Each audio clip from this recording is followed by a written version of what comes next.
अभिजित बांगर यांची बदली.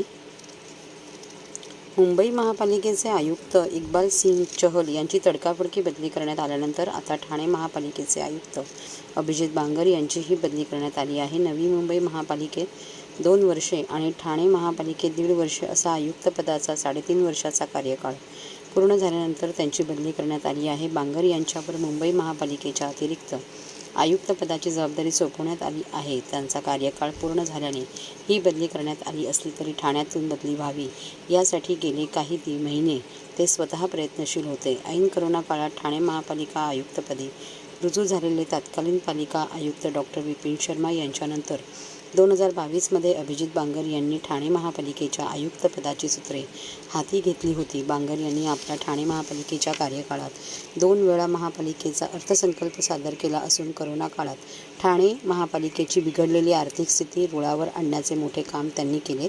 याशिवाय बांगर यांनी अधिकारी वर्गात शिस्तीचे वातावरण आणण्यादेखील पुरेपूर प्रयत्न केला. नवी मुंबई आणि ठाणे महापालिका असा दोन्ही महापालिकेतील 3.5 वर्षाचा कार्यकाळ पकडून राज्याचा सामान्य प्रशासन विभागाने त्यांची बदली मुंबई महापालिकेचे अतिरिक्त आयुक्त पी. वेलरासू यांच्या जागेवर केली आहे.